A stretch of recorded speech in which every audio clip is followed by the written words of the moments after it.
And there are so many theories about this. We are bombarded with this. We see people talking about the Freemason order, the Illuminati, the international bankers, the Zionists, alien consciousness. Even some groups are coming up, satanic type groups, New Age type religions. All of these coming up, and what we find in most cases is that all of these groups are worshiping a force. If you go to the highest level of these groups, you see they are doing a type of worship. It is not to God. It is not the God of Moses or Jesus or Muhammad, peace be upon them. It is another force. And they are worshiping this force. They are seeking and taking strength out of this force. And nobody can say exactly what it is, but Muslims have the bottom line.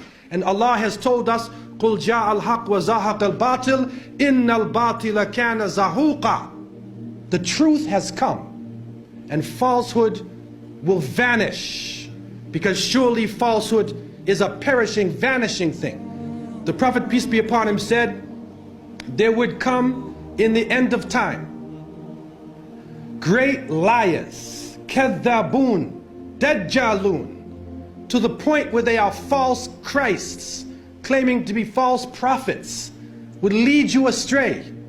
And they will come to you with a type of speech that you nor your parents have ever heard of before. Beware of them. Beware that they take you astray. Beware that they put you into a fitna, a trial, and a temptation. And so the Prophet, peace and blessings be upon him, did not speak from himself. And we are witnessing today, with the advent of the new technology, that human beings have the ability to send information throughout the planet simultaneously. We have the ability to witness events here in Australia that could be happening in other parts of the world. In Europe, we could witness these events. But at the same time, we can be confused simultaneously. The whole world can be lied to at once. And they have the ability to twist around, to develop, to put together images and sounds, and to develop this story, which, although it is not true, appears to be true. And you know it's not true, but you watch it as though it is true, and it affects the way you think.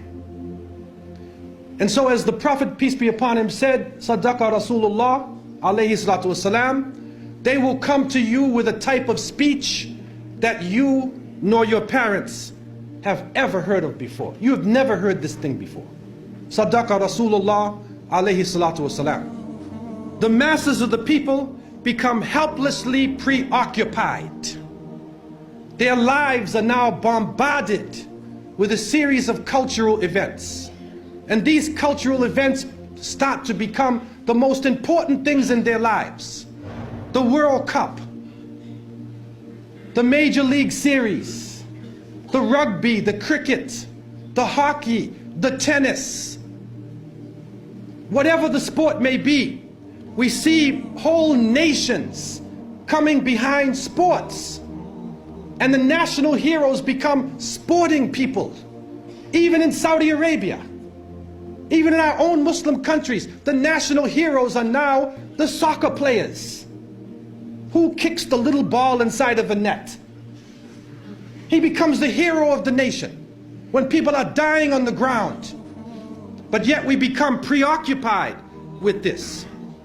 And it becomes a type of indoctrination happening to us.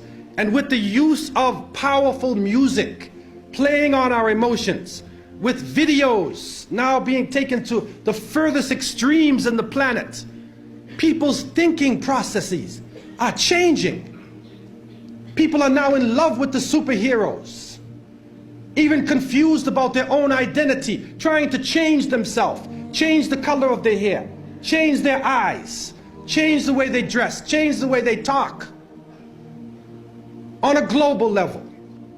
And then we see drug addiction reaching a point that humanity has never seen before. And after traveling to over 36 countries, looking at the Muslims and being with them, I have found that in all of the communities that the young people are being confused with drugs. It is pouring into our countries. No matter what form it takes, cocaine, LSD, psychedelic, depressants, put you up, put you down, confuse you, but create a false world and give you a false dependence so that you become dependent on the chemical. You forget about Allah. Your God becomes the pusher. Your God becomes the chemical. And so creating this dependency amongst the masses of the people. And then we see lethal social diseases being spread.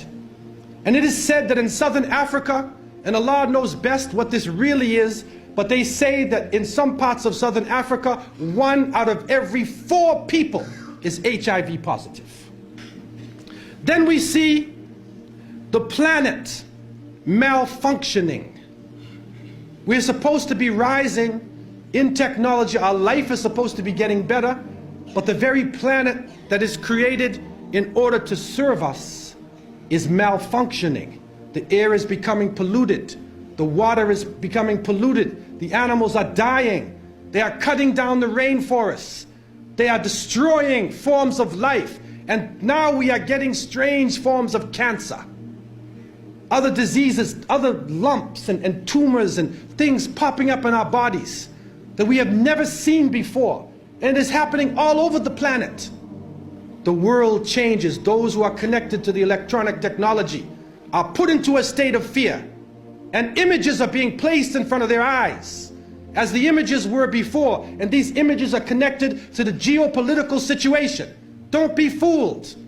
And we, the innocent people, trying to look at the world and trying to understand what is going on, we see everything is moving toward one world state, one world police force, one world bank, and one world unelected elite that rules over us not based upon the will of the people or democracy, but rules over because of control of the bank, control of the economy and the flow of the money, which is changing every day, changing from gold and silver to paper to plastic. And now they are trying out chips.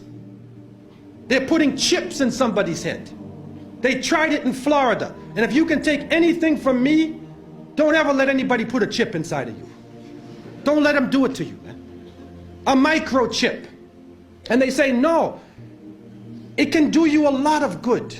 If you're diabetic, it will say you're diabetic. But the problem we're facing is, what else can happen with that chip? What else can be done to the chip? Your emotions could be controlled. Your mind could be controlled. You could even be killed. Wal-iyadu billah. And so the Quran and the Hadith, the revelation, gives the Muslim the bottom line. And we need to work from the bottom line up, instead of from the confusion to the bottom line.